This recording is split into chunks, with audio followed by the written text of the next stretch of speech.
Hi, welcome, and thank you so much for joining us. We're so excited to be here today. I'm Allie. And I'm Sam. And we're so excited to be teaching you guys this little workshop on our workflow, how we do our YouTube, how we do our Instagram, and most importantly, how we work together, because we're a couple and we run the business together, how we do things without getting a divorce. Yeah, so we've been married for a couple of years, and we started working together a little bit before we got married. Sorry, go ahead. Well, before we get into everything, a glimpse of what it's like working together. Yeah. Before we get into everything, there are a few things that we want to discuss with you guys. So first, make sure that your chat pod settings are to all panelists and attendees so that everyone can see what you're saying. If it says just all panelists, only we can see you. Yes, yeah. And we want to all be able to chat. So if you just want to chat while we're doing this little workshop, make sure that you're using the chat pod. But if you have questions you would like us to answer, there is a Q&A section. So leave your questions there and we will do our best to answer them more towards the end. Yes. One more thing, the Adobe team is here with us today. So they're going to be answering some questions. They're going to be responding to some comments. So if you see someone answering you and you're not sure who it is, it's probably someone from Adobe. Yes. So feel free to ask as many questions as you'd like. And yeah, definitely say hello. I can see everyone saying hello. Hi, everyone. So we are in Nova Scotia. It's kind of a bit of a heat wave right now. It's unseasonably hot for June. It was felt like 34 Celsius yesterday, I think. It was actually lovely. I absolutely love the heat. So it was a nice treat for me. But make sure you let us know in the chat pod where you are tuning in from. Yes. Oh, Newfoundland. I wonder if it's hot there too. Yeah, it is.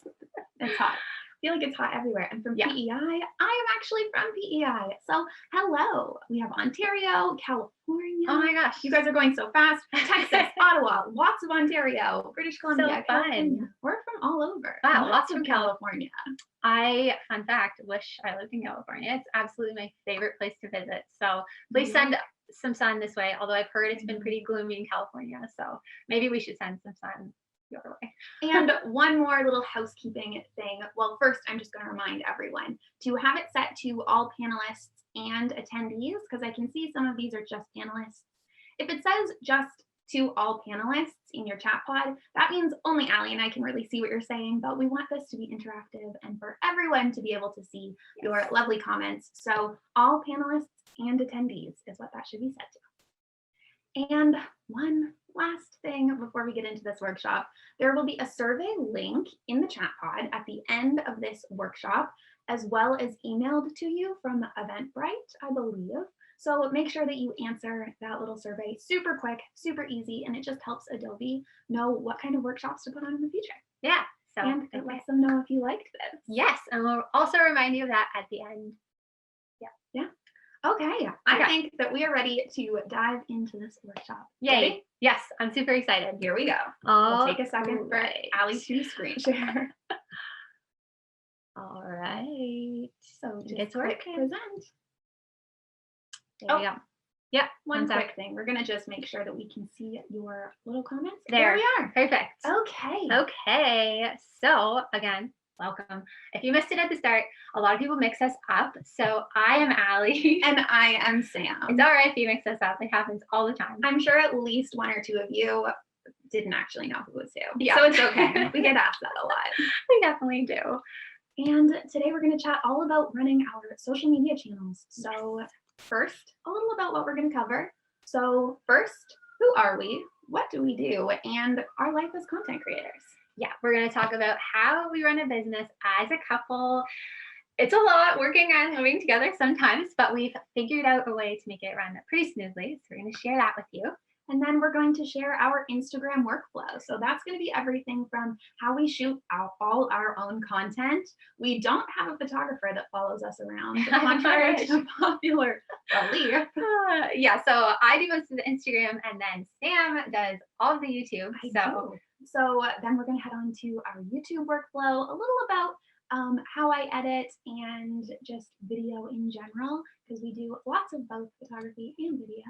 Yep. And then we're going to have some time at the end to answer some questions. Yeah. So let us know in the chat pod, what are you most excited to learn about today?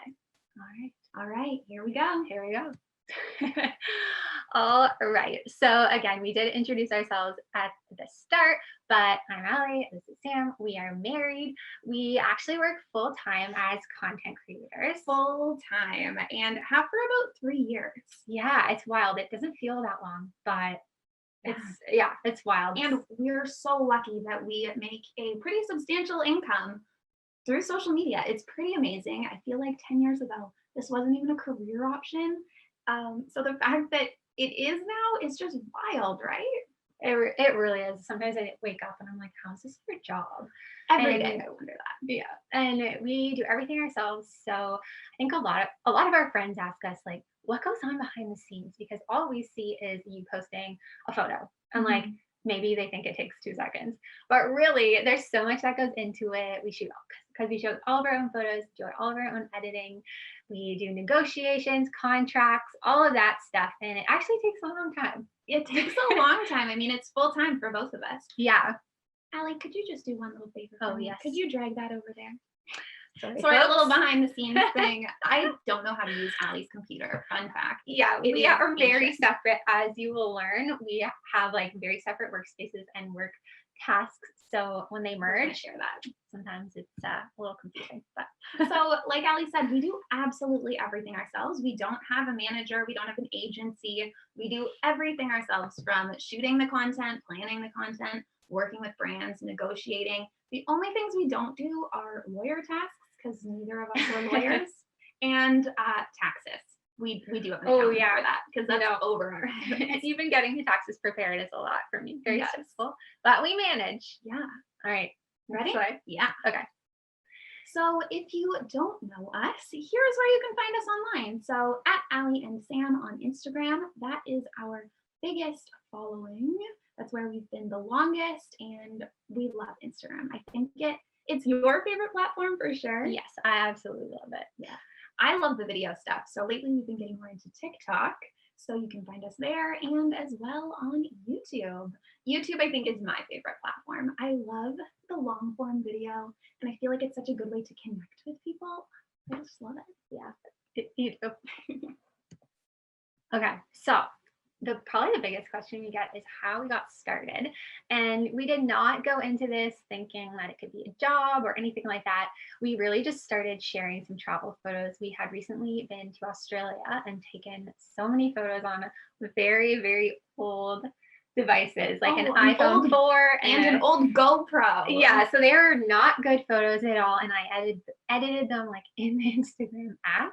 But we started sharing those with like little peace sign emojis as the caption, like not much thought into it.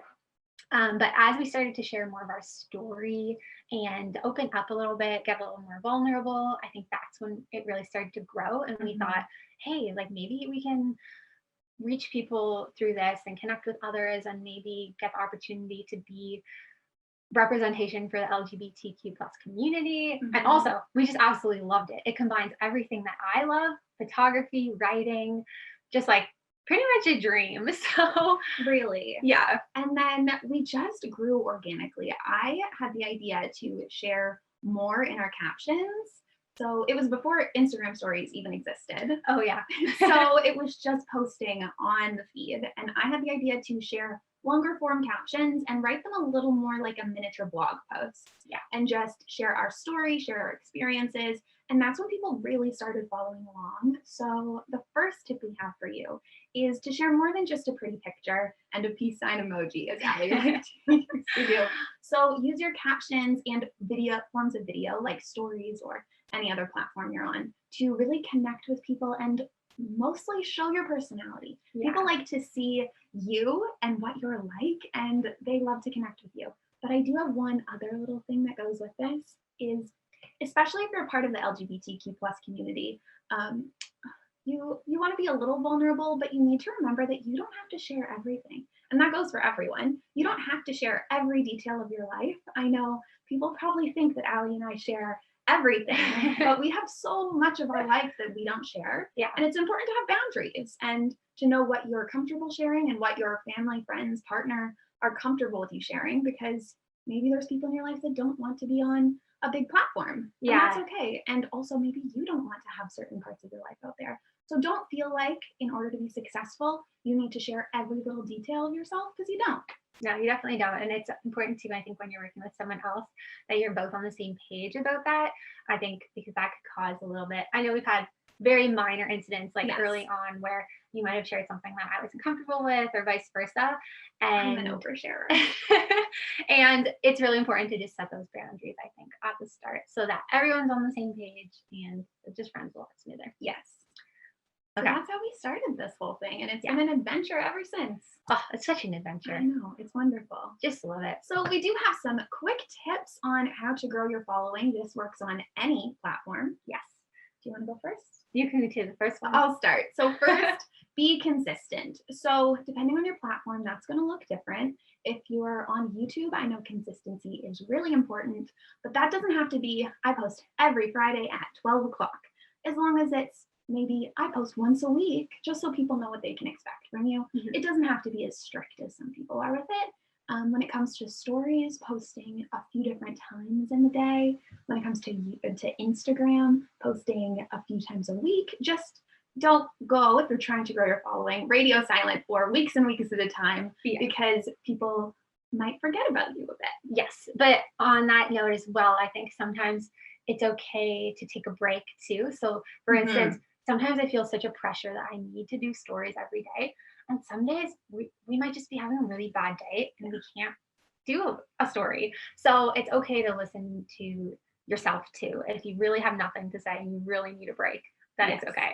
Yeah. One other thing is, specifically, a lot of people that run business accounts ask us, should I be posting 3 times a day on my Instagram feed?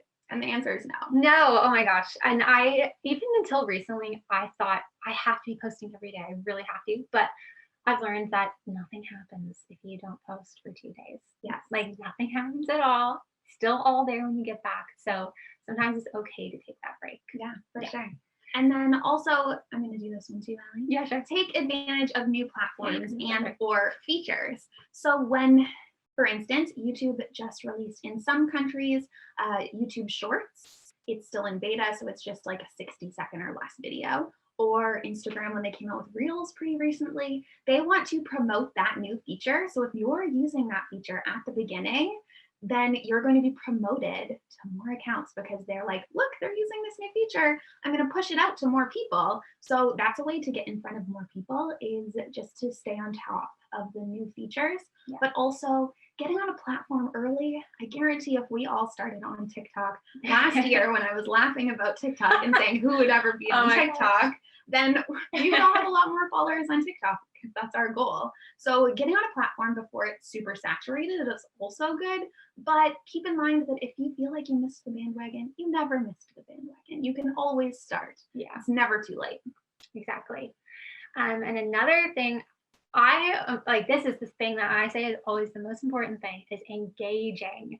So I always recommend like setting a timer. Also, first I should say, what is engaging? Exactly. First I should say, what is engaging? So basically exactly what it sounds like, engaging with other accounts. So for instance, on Instagram, that might be interacting with accounts that you follow. It might be searching hashtags and going through and engaging with, say, the most recent posts on there. It might be searching a location tag and engaging with posts on that. So essentially, you're engaging or interacting with other accounts. And I think this is such an important way to get seen by accounts that you're not necessarily following or already following you. So that's something I always say, like, set your alarm for 10 minutes or 15 minutes or while you're watching a show. Instead of mindlessly scrolling, make it intentional scrolling. And that is something that if I do that, I notice our follower count goes up. So if you're looking for quick ways to grow, but like meaningful ways to grow, that is a really good one. Yeah, we definitely don't recommend any kind of bot to like that comments for you or likes for you. We've heard horror stories. Actually, recently we got a horror story message. Oh, we did, because it was a bot, and if any of you follow us, you know that we are trying to conceive. And what did they say? It was like, oh, your children are so beautiful. We'd love to work with you. And I was like, oh, wow, you did not look at our account and see that. We just had some failed fertility treatments. It's very insensitive, but you could see that it was a bot and they were very embarrassed. Yeah. So just be mindful, don't use bots, and also be mindful if you're going through and just like putting hearts or like thumbs up emojis as your engagement. Mhm. Maybe just read the post and make sure that's appropriate and also aligns with your personal brand. Yeah. Yeah. And then number 4, don't listen to the negativity. So specifically people you know in real life might be like, what are you doing? And just not understand social media. I know we have lots of people in our lives that still have no clue what we do. Yeah. But don't listen to the negativity and try not to worry about people judging you. It's going to happen, but like it's so worth it, I think, to create content and share whatever you want to share, be creative. It's definitely worth it. Yeah. But And it's hard. I think too, when you grow a social media platform, you really making yourself very vulnerable to negativity from other people online. And at the start, it kind of bothered me, but I think it really does thicken your skin doing this, because now I don't even notice. I just immediately block people or restrict them if they're negative comments. But That's something it else. is hard. Don't feel like you can't block or restrict people. If it is bad for your negative health, definitely Negative. mental health, make sure that you are doing what's best for you and your mental health. Yeah. So if that's blocking people, if that's restricting people, if that's restricting comments. So we actually have that on our social media platforms. So there's certain words that typically have a lot of negative connotations about the LGBTQ plus community, or like a little barf face. Like we get that one a lot. So we just have it so people can't comment it and we can't see it. Exactly. And that kind of leads into the 5th point is have fun. You want this to be a fun thing. So even though this is our job right now, like we still want it to be really fun. And that's something that I've always strived for, is to have a career and a job that I love and have fun with. Yeah. So, you know, whatever's going to make that possible for you, just do it. This is your platform, like your account, your personal brand. So you know what, you're in charge, and that's the best part about it. Yeah. Okay. Yeah, Okay. make sure you're having fun. Also, people can tell if you're creating content you really love. Yeah. And people are just going to be drawn to you. It's so true. Like sometimes I'm just not in the mood mentally, and I'll write something. I'm like, you know what? It shines through that I wasn't feeling that caption. Yeah, it really does. It really does. Yeah. All right. Okay, so now we're going to touch on working together. Yes. So Allie and I live together. We spend all of our time together, especially with lockdowns. We run our business together. We do absolutely everything I together. just love it. I can't imagine. Oh, sometimes I think about people who have to spend the day away from their partner, and I can't imagine it. I just feel so lucky. I just love it. Yeah. It's so fun, but it was not always fun. That's the thing. It wasn't always fun. So when No. Allie and I first started getting more serious about social media and it becoming a business, we were not working well together. Oh, no. To be serious, like we were still very happy in our personal life, but our business life together was kind of miserable. And I would say it was probably mostly me, to be honest, because I wouldn't say that. I started out quite controlling. I find it really hard to let go of things that I was once doing. So I actually used to edit our videos, believe it or not. And I found that really, really hard to let go of at the start. But here, we'll get into it, I think. I don't want to talk ahead. Oh, you weren't. I wasn't. Okay. So at the start, things were really hard working together and living together. And we definitely had to figure out how to work together well. And thankfully, that's something we've done. Now we are so much more successful in our business because we are working so well together and we're happier in our lives in general. Yeah, because I also hold grudges. So if we were like bickering about work, I would take that into the rest of the day, even when we were done working. So we've really come a far way from that. Yes. So first, any of you that are working with, say, a partner or your life partner or a work partner in any capacity, whether that's a friend or a family member, this will apply for every kind of working relationship, not just romantic working relationships like us. Yes. So first, we have some tips on working together and not killing each other, because it can be hard working with your partner. Yes. So our first tip is just to be nice to each other. I think I've personally really learned that the difference between me making a really snappy comment or just thinking about it for a second and phrasing it in more of a calm, nicer way can make or break our entire day. Really? So just my biggest thing is like, I think if this was a coworker that I didn't know, would I treat them that way? Yeah. And the answer is always no. It's like the only reason I would get snappy with you is because it's you. Yeah. If it was a friend or Because you anyone can. else, I wouldn't. So that's what I need to keep in mind is if it's about work or anything really, I should be nice in all aspects. But I just think that can make or break the day. It really can. And next, communication is key. You need to make sure that you're clearly communicating your wants and needs and what needs to be done, because the other person is not a mind reader. Yes. This is a note to Allie some days. No, mostly you. Mostly me, maybe. It's mostly Okay. her. It's also me. It's But both of we us. have to keep in mind that we just need to be on, like, we have to voice what we're thinking because Yes. neither of us are mind readers. And it's okay to say, hey, I didn't think that was, or whatever. You know what I mean? I know Just- what you mean. yeah. Hopefully they do. Hopefully Too. you know what I mean. And then next, keep things fun. I mean, it can be hard to do with work because work is work, but in any way that you can, keep things fun, keep them lighthearted, try to let the little things go and just have fun with life. Yeah. And this is something that I've wanted us to do for so long, and we've just recently done it, but having a shared calendar. I am very organized with my calendar.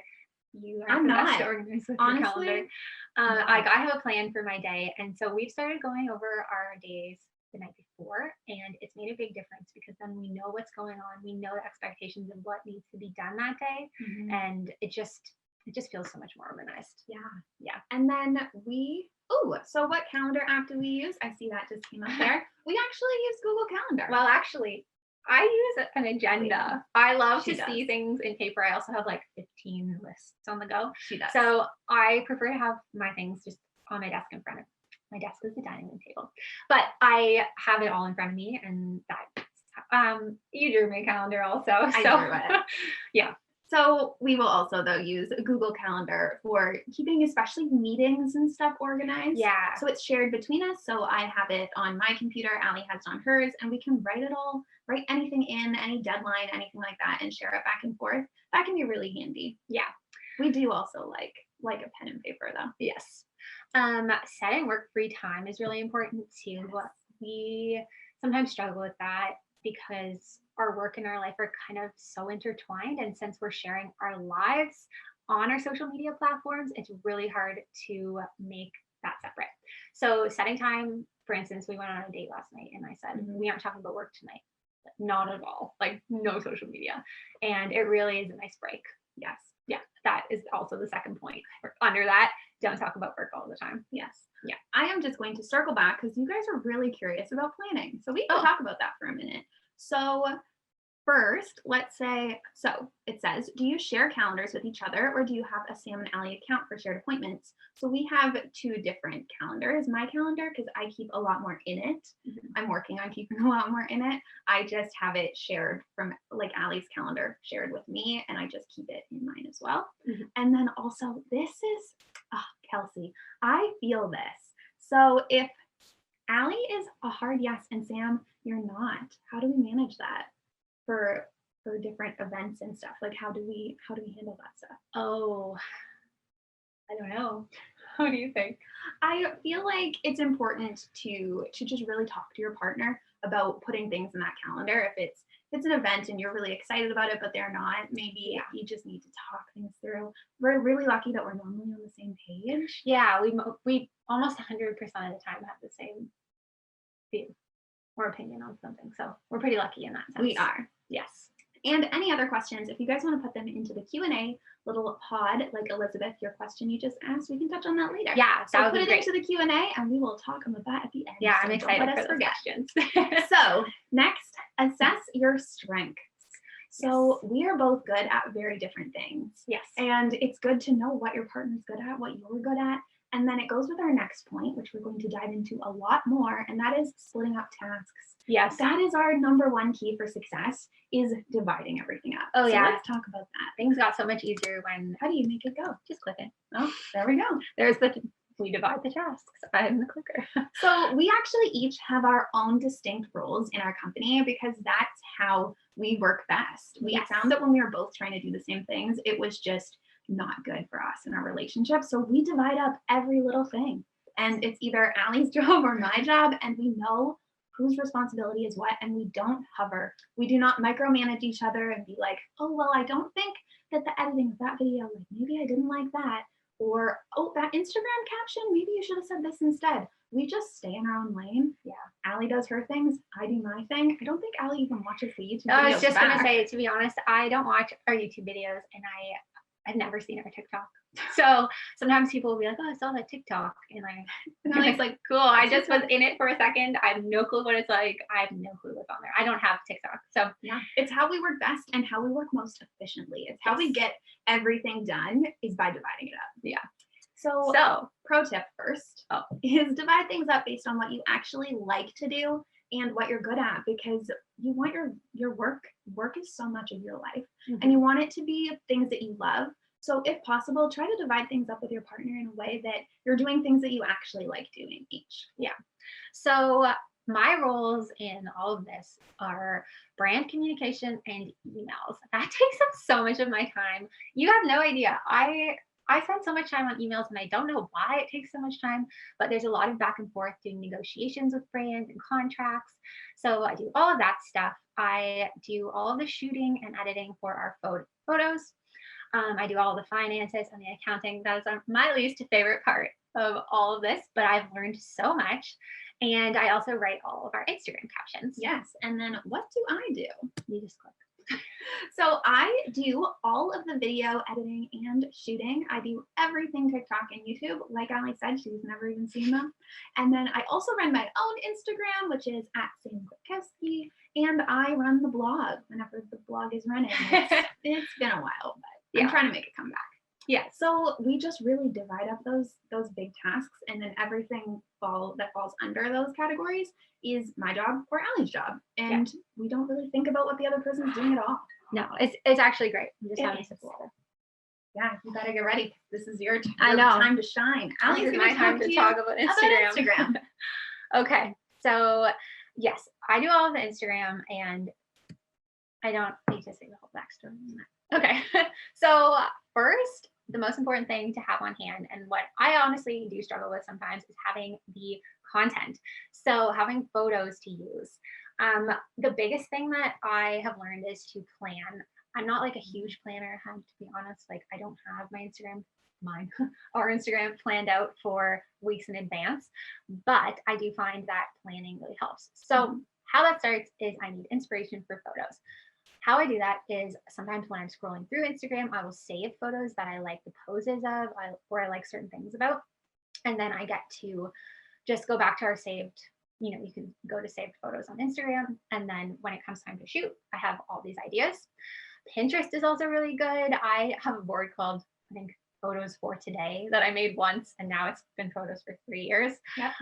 And sometimes when I'm out of inspiration, I'll search like couple poses, or honestly BFF poses, because they're more fun sometimes, and sometimes we need to bring a little life into the Instagram. So that's how I get most of my inspiration for planning photos. The second thing we do for planning photos is deciding on a location. Oftentimes it's in the house. Usually it was when we traveled, but we've been able to get out a bit more now that it's nice out. I plan out outfits, and I always have the camera charged, because so many times we've gone to shoot and the camera is not charged and the memory card's not empty enough. So oftentimes we will go out and bulk shoot, and that's something that's really fun because we'll hit some locations. We have them all planned out, our route planned out, and then we just bring outfits, changing the car on the go, and that way we can have like 4 or 5 different photo shoots done. Something that I know we didn't actually plan on talking about was that we do bulk shoot. Yeah. So we will have like a shooting day, or like Allie said, we will Shoot night. have We've a been shoot calling night it. because the lighting's best in the nighttime and the evening. So we will get all of these outfits, all of these poses ready, all of this stuff, like Allie said, and then we will take like 6, 7, 8 different Instagram photos. Oh yeah, there'll be like one day. 1,000 photos that we've taken, like literally 1,000 photos, and then we will get 6. So that's how many it takes, which I'm going to touch on. But the reason that we kind of started, I kind of got in the flow of planning photos is because for sponsored posts, we often will have to send in like post concepts. So that will be like what the photo is and what the caption is going to be, and they need to be submitted and approved. And I thought, well, if we just put that and take that into our regular content, our organic content, then that's going to make it go a lot smoother. So we're not like, oh, we have nothing to post today, quick, take a photo. So much easier. Yeah, so it helps us be a little more planned. Yes. Oh, did I go too ahead? No. I did. Oh, you did. Whoops. Okay, so as I said, we take all of our own photos. I have always loved photography, and I'm very picky about photos. So I love being able to take our own photos. How we do it is we use a self timer.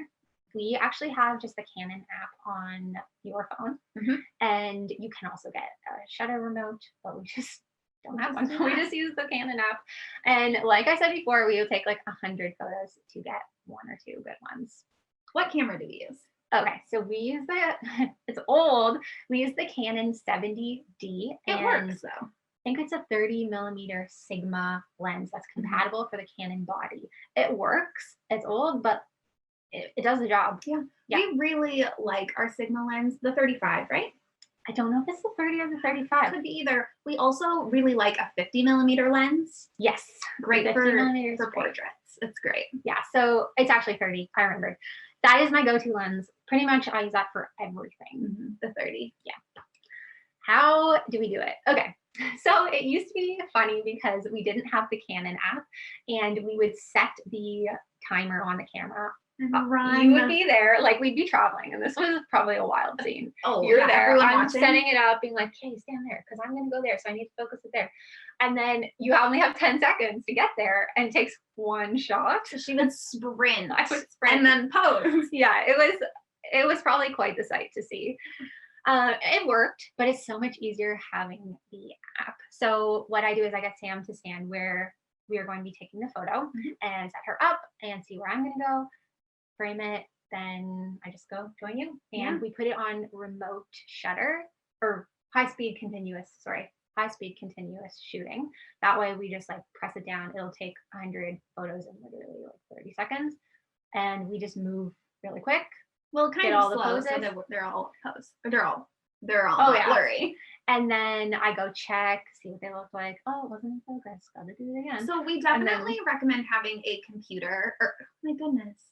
We definitely recommend having a phone that has I can't say this, guys. A camera that has Wi-Fi. Yes. So you can connect it to your phone, or I'm sure that there are remote shutters that we don't know about. Yeah. So also some cameras use Bluetooth. Yeah. So something like that where you can connect to your phone. Yes. So when we do it with our phone, it actually shows up what the camera's looking at. On the phone, so that we can see exactly what we're looking like, that we're in frame. We can see all of those details, and it's so much handier than just trying to finesse it. Yeah. So this photo that's on the slide, we found an empty rooftop, and that's how we got, well, I think all the photos pretty much that you used we took. But it was really fun doing this one because no one was up there, and I honestly get very anxious when there's people around watching us do this. So it was really nice. I remember that was really fun time, because sometimes it can be a little bit stressful because I get pretty self-conscious when people are watching, but you think it'd get easier. You're really comfortable, which helps me, but it works out in the end. So that's a good thing to keep in mind for everyone is Allie and I have been doing this for a long time, and we still sometimes feel uncomfortable taking photos in public. Yeah. And a tip on if that is how you feel as well, sometimes having a friend come along is really helpful, even if they're not taking your photos, like even if they're just there, because for me, it's not as strange. I don't know. I don't feel like it's as weird if someone's there with us and we're still just doing our thing. We do that. Sometimes we'll bring friends along just so that we don't feel so uncomfortable if it's a really busy place. Yeah. But also, if you have a friend that could take photos for you, there you go. Just as So easy. this is a little tip of mine. So if you're not comfortable getting in front of a camera in public like that, you can use your phone. So if you use the back camera on your phone, don't use the front one. It's not as high quality. So if you just set it up, if nature's tripod, Allie calls it, where you just set the phone up on something, don't even bring a tripod, and then start a video, get in front of it, and just slowly move into different poses.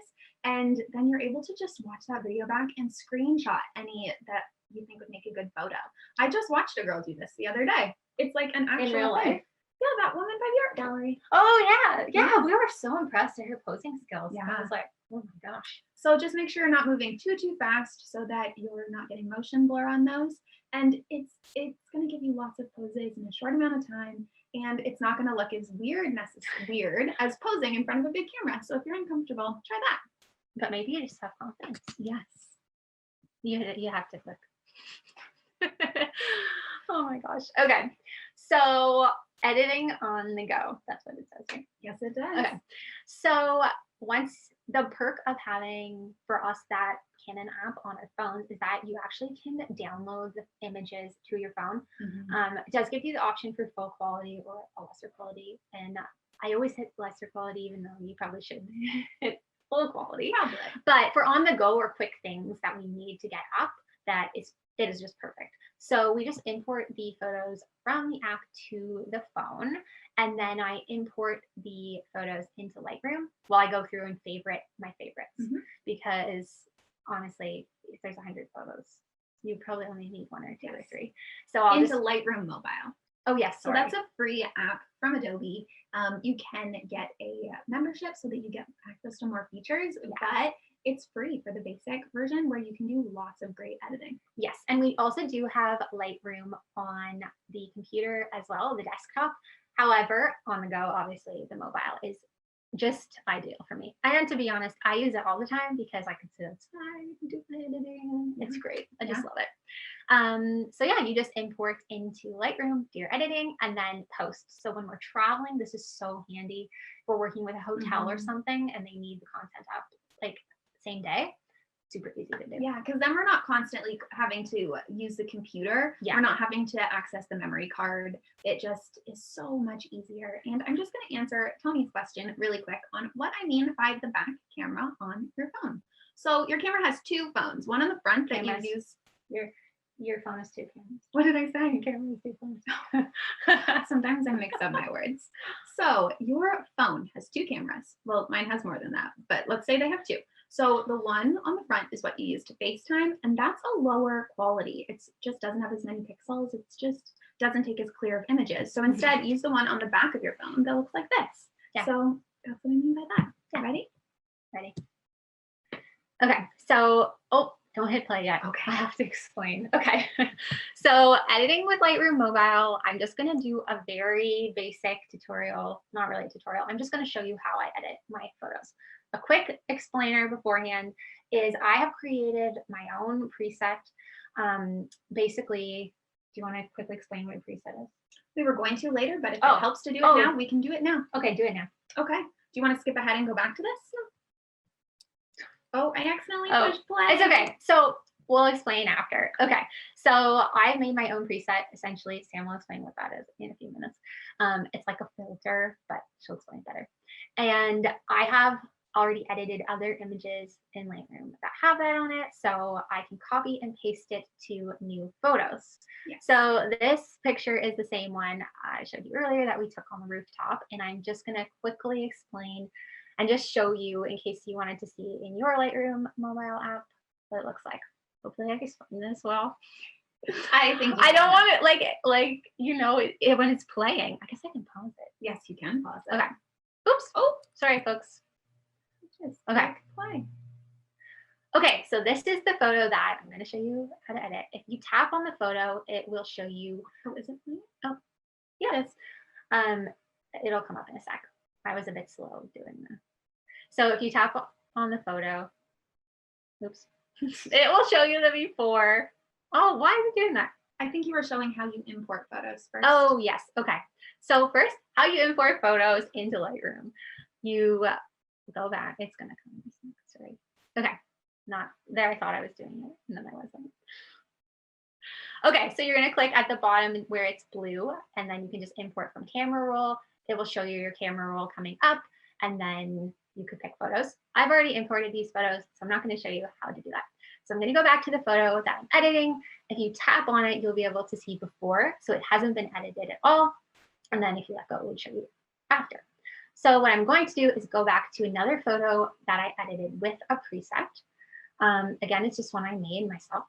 You just, yeah, There we go. So all I'm going to do for this is click on the 3 little dots in the upper right-hand corner and hit copy settings. So it will show you all the setting options that you could copy. Can I explain one little thing? Oh, sure. So you could edit any photo, and if you like the way that it works, the way that it looks, that's what Allie's doing. So she edited the photo, she liked the way it looked, so she's going to copy those exact settings that she did and paste it on. So that's what's happening there. Yes.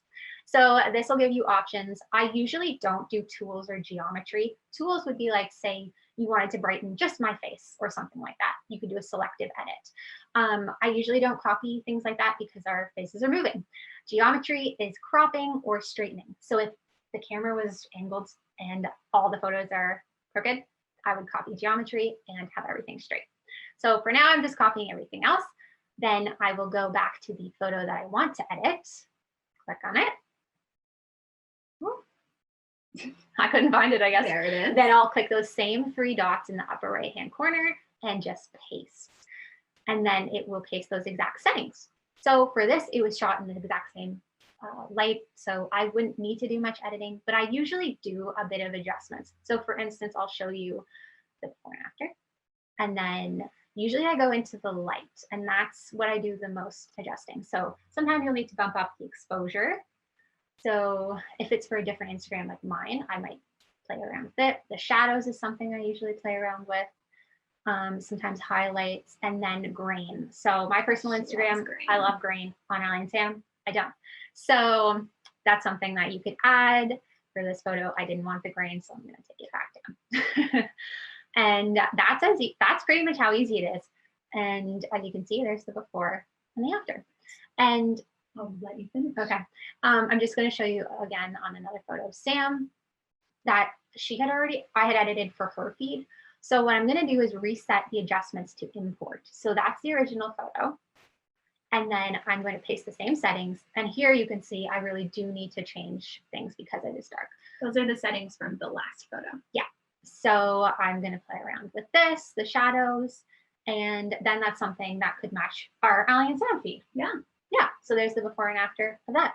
And that's how simple it is. But it did take a lot of practice. So I'll get into that. And this is how you export I'm just going to pause it quick because I did that too fast. To export the photo is super easy as well. You just click that little button. You can't see my hand pointing. The little square with the arrow pointing up, and then it gives you different options where you'd like to export the photo. I always just export it to our camera roll, and yeah, then it's in your camera roll. You can post it. Super easy. Super easy. And when it comes to editing, it's a lot of just playing around and seeing what you like. But I know Allie has lots of editing tips for you guys. Yes. Went too far. Okay. First, so we edit raw. What does that mean? So we shoot all our photos in RAW. It's just something that we started to do pretty recently because we were shooting everything in JPEG. But the reason that's the file type. The file type is called RAW. Yeah. Typically, a photo is taken in JPEG. And all you do on your camera is you can change those settings. Based on your camera, you can find how to do that, I'm sure. Mm-hmm. So we've just switched it to RAW. It's a lot higher quality, I find. I find that it's easier to adjust the image and to make edits.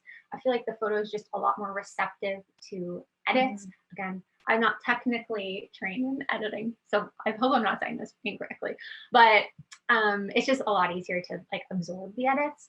I find that if you can also, it's less destructive to the actual image file than JPEG, and it's super easy. You can also edit RAW in Lightroom. So yeah, that's basic RAW, and I'd play around with it if you're, considering shooting them.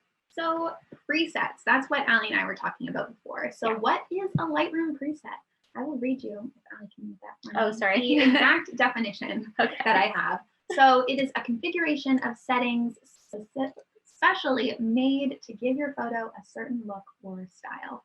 So it's really easy to use a preset to batch edit. So you can just copy it and paste it, and it's going to give all of your photos the same general look. You're still going to have to go in and change things around a little bit so that they look good, because all photos are taken in different lighting situations. Yeah. So you can make your own, like Allie and I do, or you can buy them pre-made.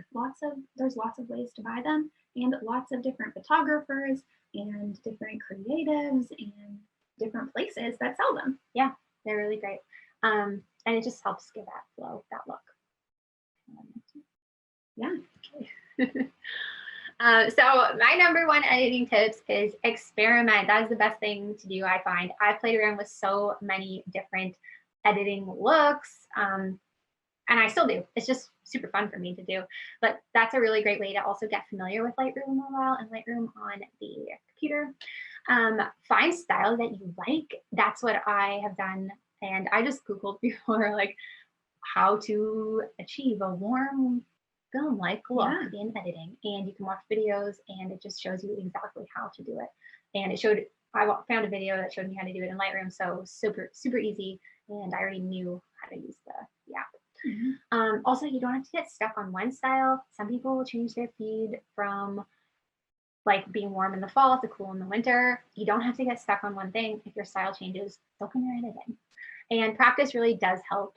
I think that is the number one thing. Just don't be afraid to mess up and play around with it. Mm-hmm. Yeah, the more you practice, the easier and more comfortable you'll get with it. And I'm just going to answer Zoe's question quick. So is there a reason you copy and paste the settings versus using the preset feature in the app?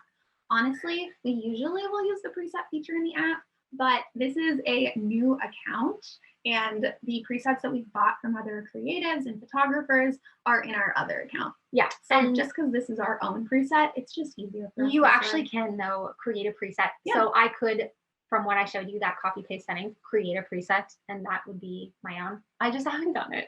Well, just a kind of laziness is the answer to that. Take it, copy paste. You could. It'd be super easy. It always prompts me to do that when I hit the wrong button. You could do that for sure. It's just different ways of doing the same thing. So, yeah. Okay. So briefly, I'm just going to take you through my Instagram workflow. So once I have photos, I move on to captions. Some quick tips on captions is just try to have a consistent voice. That's why I do all the captions, because we have really different writing voices. So rather than just signing off all the captions, I just do them all. So try to find a consistent voice and stick with it. We find it helpful to pick a few different categories of things you'd like to talk about. So for instance, for us, that could be travel, relationships, fertility, and maybe like LGBTQ plus stuff. Yes, and then just alternating those topics so that if you're stuck on something, you can kind of just like think about a topic you hadn't necessarily talked about in a few days and go from there. Mm-hmm. This is something I do, but Allie doesn't do as much, and that is batch writing captions. Yes. So I love to batch write captions. Whenever I'm in the mood, by batch write, I mean, I'll just sit down and write a whole bunch of captions at once. So whenever I'm in the mood, I will open a Google Doc. It's always titled Captions, and I will just write and write and write and get all of my thoughts out there. And then all I have to do is copy that caption and paste it into Instagram whenever it's time to post it. And it really helps me be more efficient. Yeah. And then something I always try to include is a call to action. So that's just a question or a prompt. Shelby says hi in the start or end of our caption, just to get people engaging. Yeah.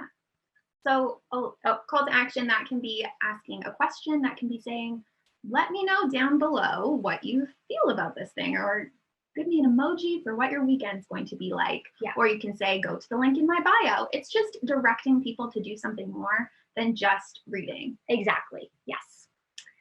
Oops, sorry. Okay, so hashtags is something else I think about when I'm doing Instagram captions. Admittedly, I'm not as good at that as I should be, but use them even if you're not sure which ones to use. Just use something. You can use 30 on Instagram, so use them. You can have different batches made up in a note section on your phone with different categories. So say a travel section, fertility section. So yeah, whatever your categories are. Yep. And then try to use hashtags that aren't too big or too small. So hashtag happy, you're going to get lost in that right away. But hashtag tortoise cat behavior might, I don't know. Be too specific. Too Is that right? specific. You're not going to be found. No one's searching that. So try to find kind of medium sized hashtags and use those. The number will come up when you search a hashtag. It'll tell you how many hashtags are. How many photos are under that hashtag? So that's something to keep in mind. And since sometimes hashtags can clutter up a caption, you can put them in the comments or you can just hide them. Some people use dots or spaces and put them just below your caption. Can I say one thing about captions? Yeah. So I have been consistently using captions with Pride Month. Do you mean hashtags? Oh my goodness, guys, my words are so mixed up today. That's why you have a wife. It is. So my hashtags, I've been using them very consistently since the start of Pride Month. And I've been specifically using the rainbow hashtags. If you've seen that, that Instagram has just made a bunch of LGBTQ plus hashtags turn rainbow for Pride Month. And I have been getting, with using these just Pride basically hashtags, if you look at my posts, you can see what I'm using. Yes, you guys should use them too if you're an LGBTQ plus creator. Not just if you're not. Because I have been getting over on my last post 50,000 views specifically from hashtags. Yeah, so they're really working for you. Do work. Mm-hmm. I know it can be weird to use them and you feel like it can be a little cringy and you're like, oh, yeah, but I don't want to look desperate. But I think we should all be using hashtags. Use 100%. Everything we have to our advantage for growing our platforms. So don't be scared to use hashtags. Exactly.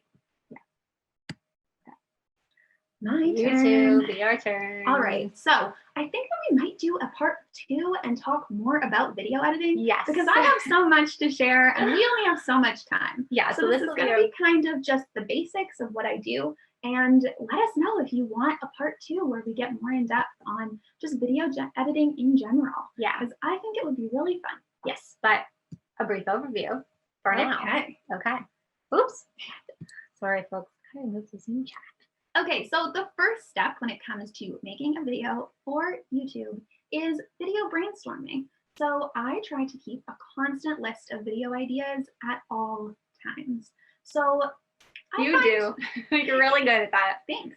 I find inspiration from all different places. So that could be other creators. If that's a video I saw that I think, oh, we could do a really fun version of that. Mm-hmm. Or sometimes an Instagram caption will trigger an idea for a video. There's just so many things. Also, sometimes I just think, good idea. So I'll just keep a constant list. And then some days when it's a filming day, because we have those, where we sit down and film a whole bunch of videos. If it's a filming day, I'll say, I don't feel like that video today, but that one would be really good. Yeah. So having a list really helps with that and not getting stuck, because I find, especially with creating video content, it's really easy to be like, I have no clue what to create. So a list really helps with that. And then from there, once I have the idea, I'll come up with a shot list if necessary. So that could be just different shots that I want, especially if we're doing a vlog or a sponsored video, then I'll have some specific shots in mind. Or when we used to travel, I would have all these ideas, but now not so much because we're home. And then I have a loose script. And by loose, I mean extremely loose, because Allie and I are not actresses. Oh, no. And props to them, because I don't know how they can remember all of the lines for a 2-hour movie, because I can't remember the lines for a 10-second Instagram story. Yeah, you're a lot better than me, though. She's pretty good. I'm a dead weight. Also, fun fact, Allie wanted to be an actress growing up, and she actually had a manager to be an actress. Oh, the dream had to die, though. I can't remember a thing. So yeah, so we just have a really loose script. So by that, I just mean different talking points we're going to hit, and I keep it either up on a computer on the monitor so that we can reference it, or in a little notebook next to us. Yeah. Okay. And then shooting, how do we do it? So we use a Canon 70D camera, like we said. It's a little old, but it works. It works. And we use an external mic because it doesn't have a great mic. So by that, I just mean an extra microphone that I plug into the camera so that our audio is just a little better. And then for vlogging, we have a different camera. It's the one that I'm holding up right there. It's the Sony CyberShot ZV-1. And it is such a good vlogging camera. We love it. It's amazing. We would highly recommend. It is a new camera. We just got it actually. I think for Vlogmas. Yeah, and we love it. And then we use a ring light for better lighting, because lighting is really important when it comes to a video. Yeah. But what I'd like to stress is you don't need fancy equipment to make a good video. No. You really don't. You can use your iPhone. Phones take amazing videos these days. It's totally doable. You do not need to invest a whole bunch of money. I know it can feel like, oh, I want to have all of these ducks in a row and all of these things to create my YouTube channel. So I'm not going to start until I have all of my supplies. But my number one tip is just start. Just start. You're going to get better along the way. Your first video is probably going to suck. Your first, if you're me, 50 videos might not be great. I feel like our first 2 years of YouTube are so cringy to watch because the quality is just awful. But you know what? Like, we had fun with it, and that's what started everything. Yeah. So it's great. It's just don't get hung up on having to be perfect, you know. At the start, everybody starts somewhere. That's the Yes. same with your Instagram and taking photos. Our biggest piece of advice for you is just get started. Yeah. Don't worry about being perfect. That'll come further down the road, but I mean, no one's ever perfect. Never. You're always learning and always, you know, growing. Yeah. So just get started. You don't need anything fancy. You can create a great video with your phone. If you're looking to make a voiceover, you know, you just talk into your phone. Or I sometimes will plug headphones in and talk into the mic. Yeah. And it gives you a great quality audio. So you don't need anything fancy. Nice. Yeah. Editing. So that is my favorite part of the video creation process. I started using Premiere Pro in January, and oh my gosh, it has stepped up my editing game so much. I feel like before, because I wasn't using very good software, I was so limited in what I was able to do and create. Like, I had it maxed out. Like, there was nothing else that I could do. Yeah. And I had all these ideas and I wasn't able to bring them to life. So I just love Premiere Pro. It has stepped my editing game up so much. And I was definitely terrified to use it at first. I was so You were so scared, but I feel like you've learned so much, and I feel like there's still so much to learn with it. So yeah. So definitely, if you're someone who's new to editing and you're going to start with Premiere Pro, at the very start, you're going to be probably a little overwhelmed like I was, because there's so many features and there's so much that it's capable of. Yeah. But the learning curve is like, I went from not being able to do anything to creating, in my opinion, I love my videos, videos in like no time. Oh yeah, it took you, like, you were very comfortable with it really quickly. Yeah. I think it was really easy to catch on to it. So yeah. Okay. All right, here we go. Okay. So first, my editing workflow. So when I'm editing a video, this is the order of operations of the order that I do things in. So first, this isn't what people typically do, but I like to start with adjusting audio levels, especially if I'm doing a sit-down video, because I would much rather do all of it in one big section before I cut it up into a bunch of little ones and then editing them individually. I like to just do it at once. So that's my first step, actually. And I know that that's typically way down everyone else's order of things, but that's what works best for me. So then I do rough edits. So over and over, I just watch the same footage. And then I do my second edits, which is just the same thing, watching it all over and doing the edits, and then graphics and transitions. I can move that. Oops, sorry.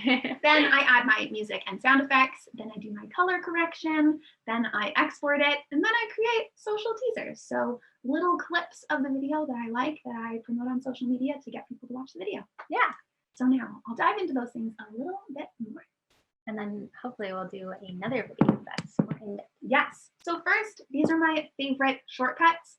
So the razor tool, it's just so quick. I really recommend learning all of your shortcuts. These are also specific for Macs. If you're a PC person, I don't know what the shortcuts are, but I know that it's really easy to learn them. And you can also customize your shortcuts, but these are just the basics of the way it's set up, and I've never changed them, and it works well for me.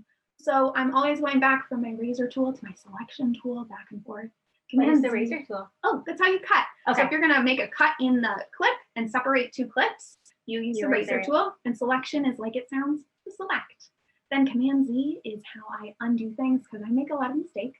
So it's super quick to just undo it and start again. Command A is how I select everything, and if there's something I need to do, like close gaps, I'm super quick that way. then in points and out points, I or O. So that's how I pick where I want the exported clip to start in stock. And then Command C or Command V is copy or paste. So those, save that, because that is my biggest tip, is learn shortcuts and use them as often as you can. Get really efficient with them because it saves you so much time. So this is just a little screenshot of my custom setup. I love the screenshot you chose of me. I think it's cute. So one great thing with Premiere Pro is you're able to set up your workspace however you want and then save it as a custom workspace. So that's what I've done, and this is how it looks when I'm editing, if you've ever been curious. So this is just exactly my setup. Very cool.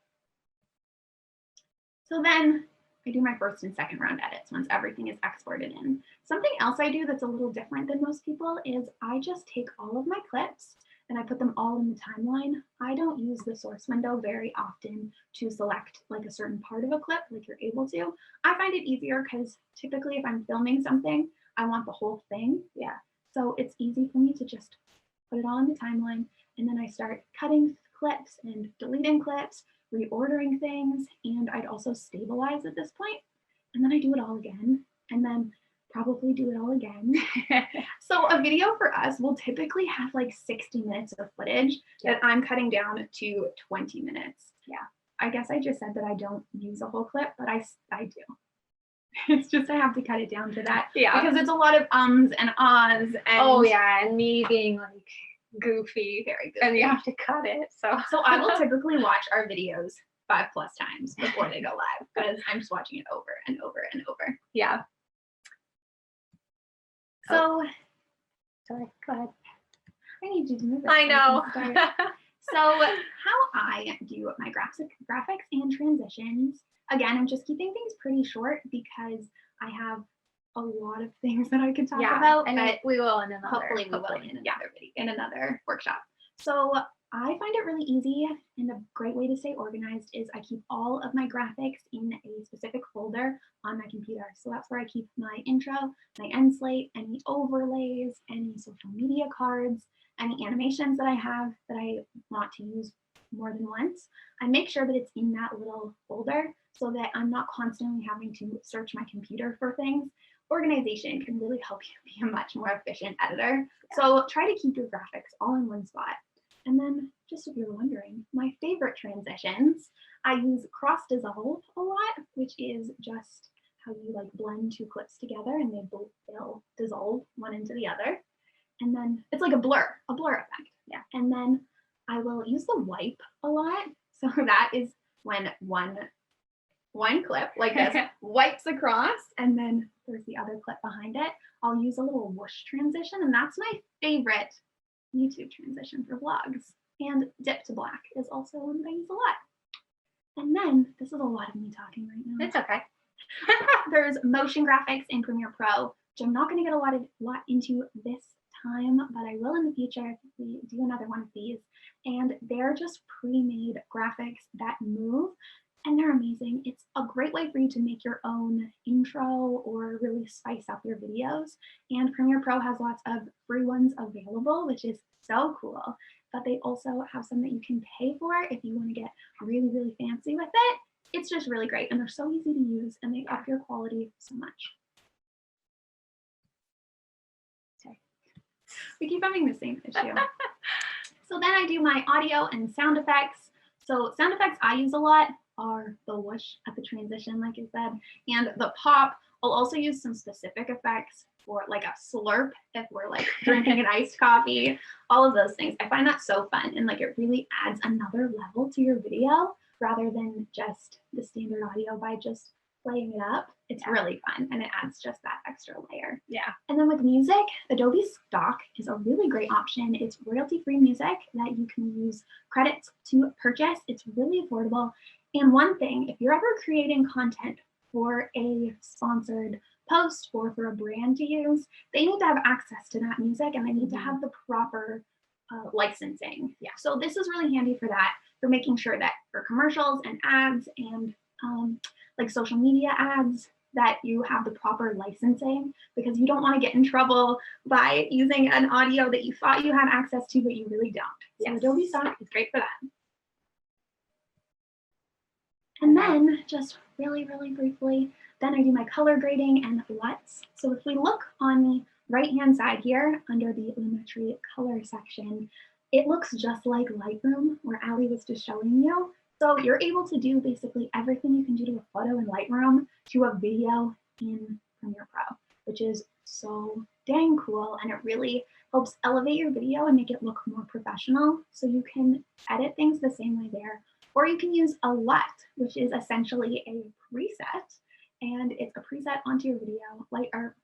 Premiere Pro has lots of amazing LUTs already built in, and that's something else that I will show you if we ever do one of these again.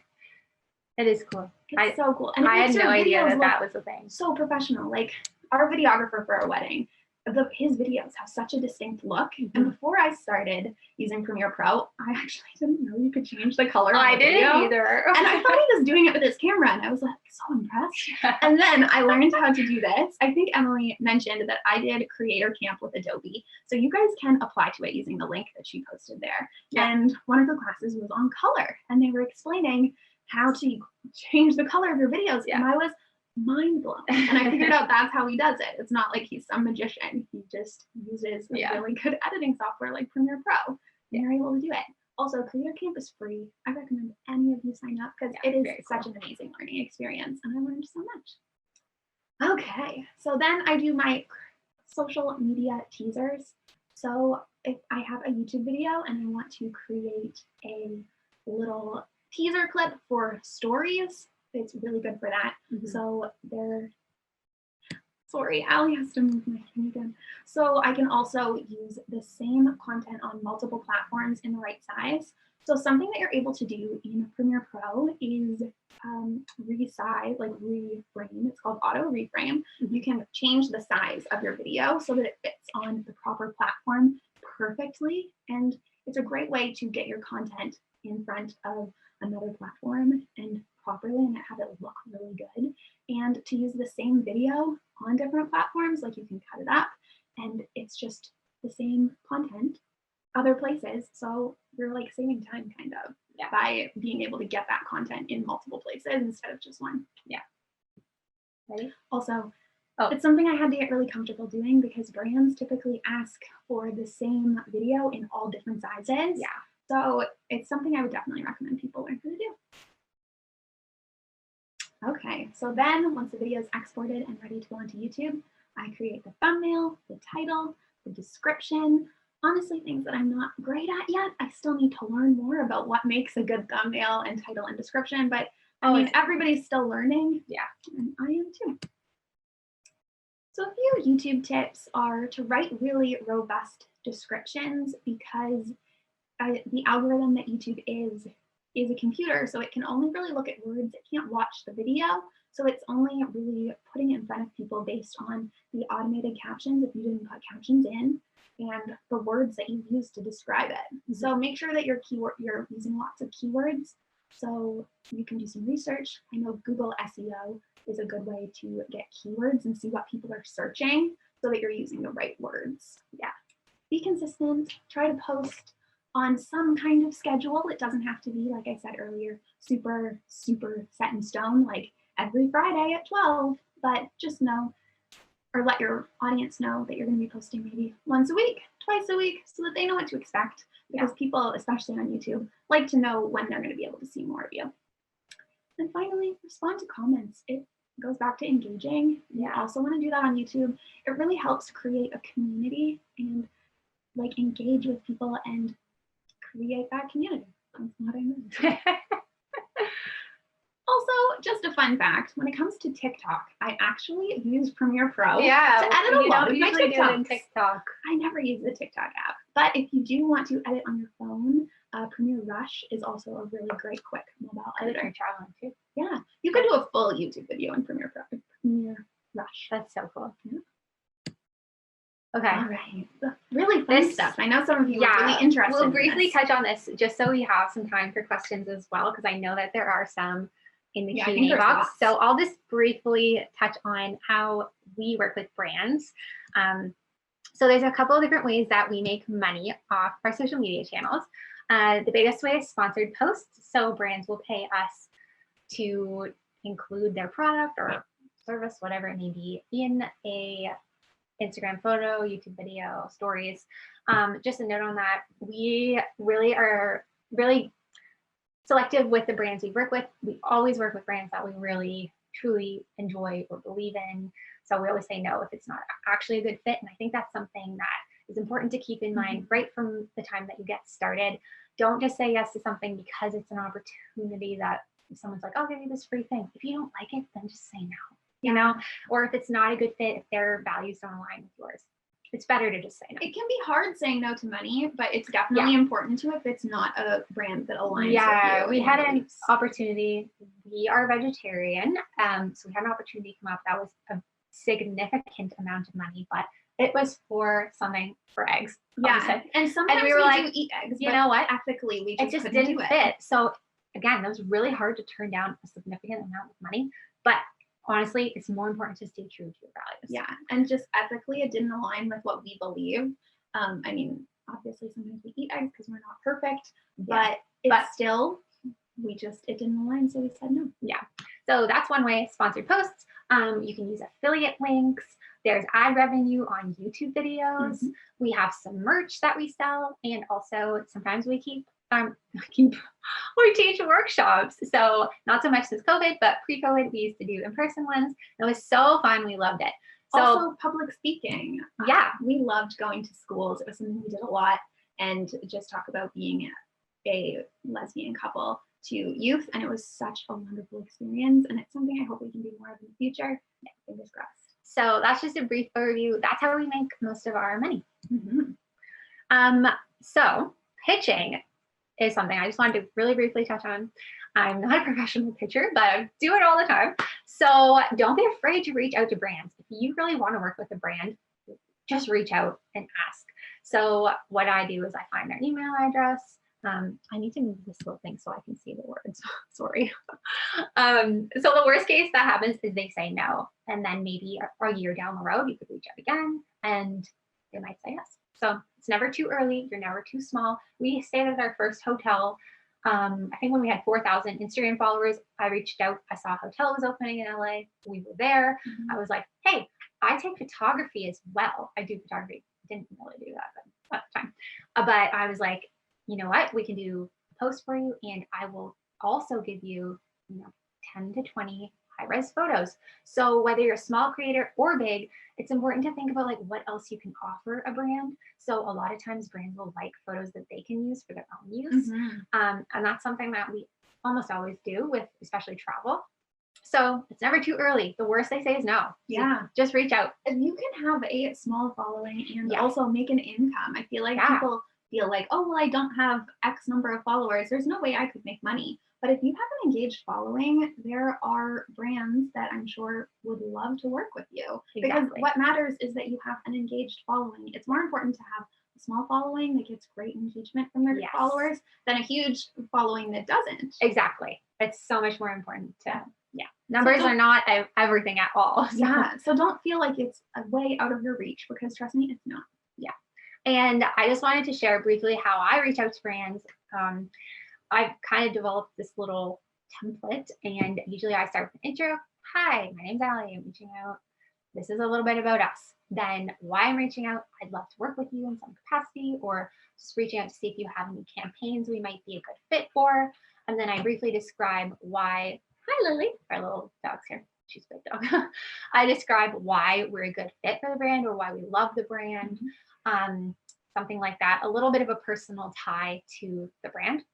And then I spelled brief wrong, I think. Sorry. Include a brief stats or a media kit. If you have your social stats and media kit, that's great. Attach that. What do you mean by stats? Oh, sorry. Would you include I would include your follower count. If you know your engagement rate, you can type in on Google engagement rate calculator. Sometimes that's a good thing to put in. Maybe briefly where your audience lives. So for us, our audience is mostly US. I would put in our following and the age, just demographics, like that.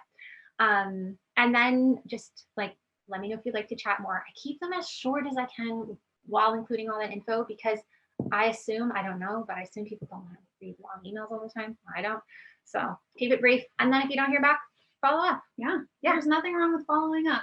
Yeah, exactly. Don't be afraid. Okay. We have, I think, 15 minutes Yeah. left to answer some of your questions. So Okay. we're going to stop sharing our screen so that you can see just us. Right, Allie? How do you do that? Hold on, folks. Stop share. There, can you see us? Hopefully. Hopefully you guys can see us. Okay. And let's get the Q&A up. Okay. I hope they can see So us. this will just take us a second to read what your questions are. So maybe we should start with the top voted one. Okay. How do we not kill each other during photo Oh my shoots? gosh. Okay. It is hard, right? It's really hard. This is a really good question. And honestly, something I think we struggle with. A lot of times you get so goofy. Like, I don't know why. It's I like in get- front of the camera, I just like get really silly and I can't help it. So I get like pretty like, I'm all business when it comes to work. And you are kind of goofy. So I'll be like trying to set up the shot and you'll be like moving around and distracted by things. And I'm like, we have this much time before that person walks by and gets in our shot. So it can be really stressful.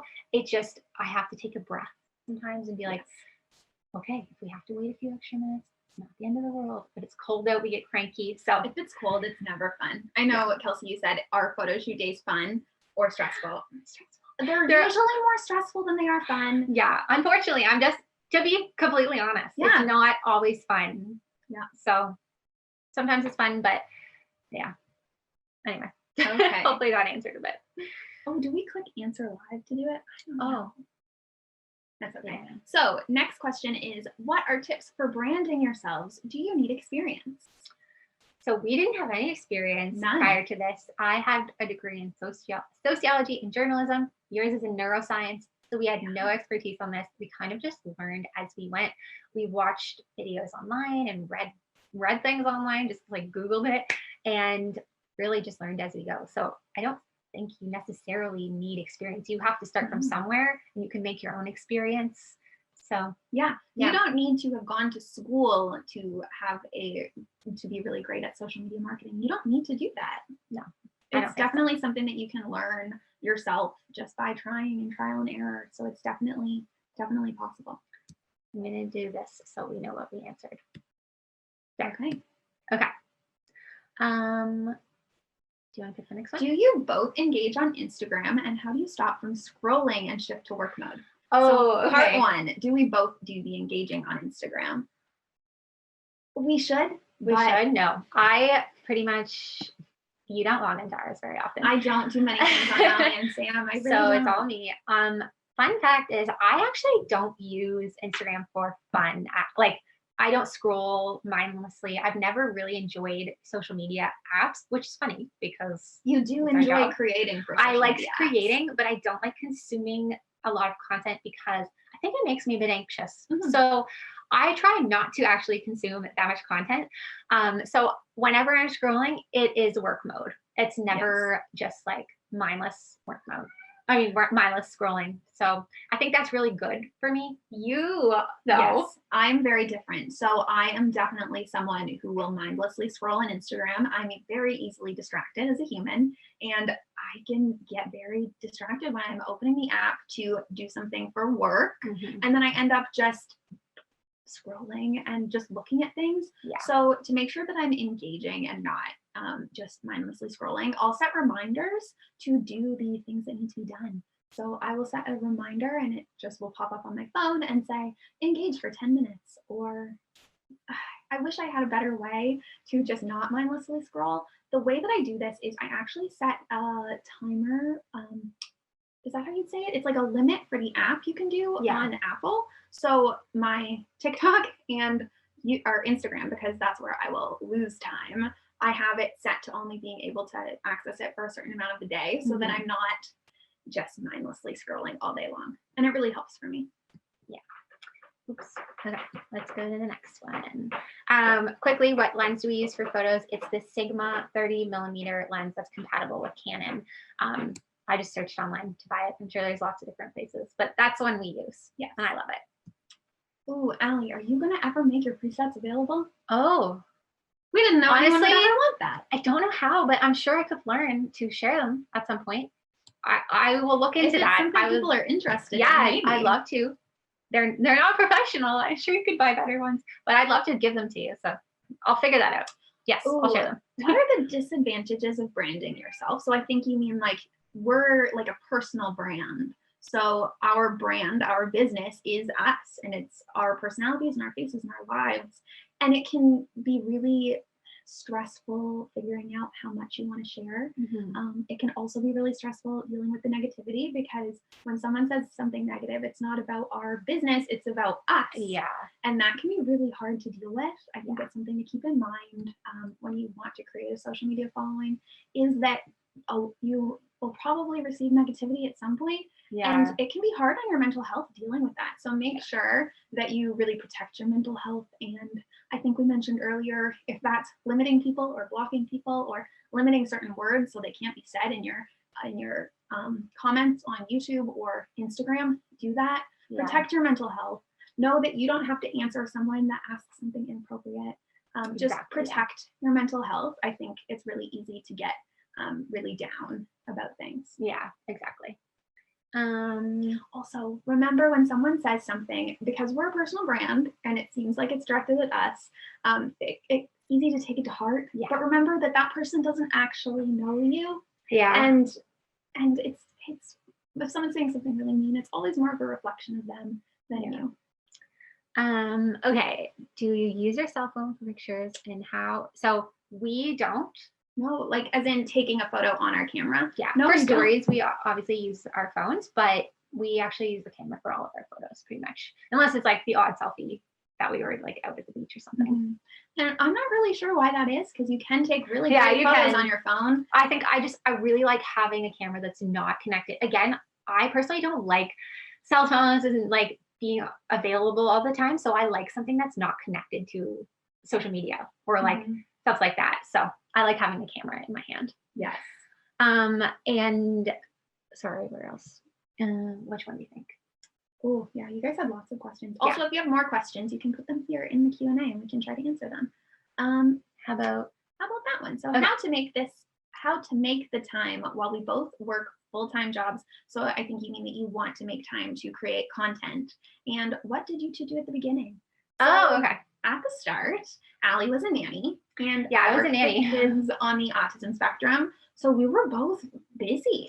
Yeah, it was really busy, and then it got to a point where I couldn't do it full time by myself anymore. So we made you stopped being a nanny. I stopped being a nanny because I didn't have time. Busy enough that it was enough of an income for one of us. Yes. So Allie was the person that stopped her like traditional job first. Yeah. And then I had to stop because it was just too much. Like we were just too busy to do all of these things. And sometimes certain times of the year we're still really too busy to do it ourselves, but we manage. We do have some help sometimes. So my biggest tip for someone that wants to create content but also has a full-time job would be to just do things as efficiently as possible. So have a set day on, like, say Saturday, if you have some time. In the evening, you're going to take as many photos as you can in different outfits, so that you can use those throughout the week. And then write your captions also whenever you have time, so that you're finding just like a little point of time where you can get lots done, so that when it's a Monday and you just finished work but you want to post, you just grab that photo, you grab that caption, both that you already have done, and it's going to save you some time. Yeah. Also, Kelsey, this is a good question. What do you do when you paste edit settings from a photo and it does not look well, like doesn't look good? That happens to me a lot of the time. So I do have different ones. Again, I'm probably not that efficient at this. I do have different photos. So like if it's an outside photo, I'll go to my last outside photo that I edited and kind of go from there, paste it from there. Or if it's a photo from the living room, I'll go to the last one I had edited there. But at the start, when I had nothing to work from, I just played around with it and made my own for each environment. But you can just buy ones for different groups and honestly play around and see what works for what. And you'll always kind of have to do a bit of adjusting.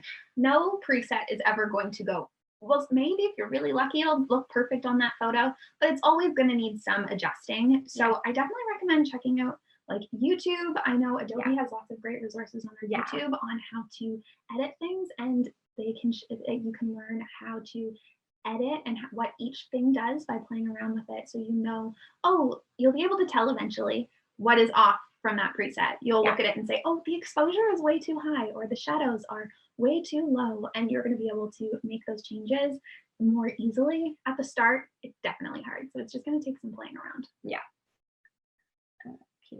Ooh, do you use a portfolio to present to potential clients? So I'm thinking you might need like brands that we work with. Sorry if you don't mean that. No. So at the start, we mostly reached out to brands to work with them, and we would have what's called a media kit. So that would have a little bit about us, some information on our social media statistics. So maybe a few photos. Yeah, just a little bit about. It's like a one-page PDF that you can send along. Yes, and it has like crucial information, demographics, audience, stuff like that. Now we're lucky in the sense that mostly brands will reach out to us. So we typically only pitch travel things. So if we know we're going to be at a certain place, we'll pitch hotels and stuff. And in that case, I still send along a media kit, and I will like give examples maybe of past travel content that we've done. One thing for anyone that's going to create a media kit, so a little one page about me. I know some people will put on previous brands that you've worked with, but you do sometimes need to be careful with that, because if it's a competitor to someone that you're pitching, then they might automatically take you like out of the running because of that. So sometimes it's safer just to not include brands that you've worked with. Yeah. Do you agree? I agree. And rates too. A Yeah. lot of people will ask for a rate card, and I've never made a rate card because I just kind of base it on the situation and what they're asking for. So it's never the same rate really, because all of the asks, the deliverables are always really different. Yeah. So when it comes to rates and how much we charge for things, it can really fluctuate depending on what they're asking for, but also depending on how much we like the brand. If they're giving a lot back to charity. If they're giving a lot to charity, or if it's a small new company, we might just be like, oh my gosh, no. Or if something local that, they're just starting out, we'll often just do it. But then again, if it's a big brand who's like wants exclusivity for a certain amount of time, that might be a lot more of a higher rate. Yeah. So this is just like a little thing for if any of you are ever in a situation where a brand is giving you a contract and you're charging like a rate for something, is if they include things like exclusivity, meaning you can't work with certain competitors, or sometimes it's a lot of things you can't work with for a period of time, you should usually charge for that, because you're missing out on working with other brands. Sometimes a brand will say you can't work with anything else travel related, say. Oh, I just encountered that actually.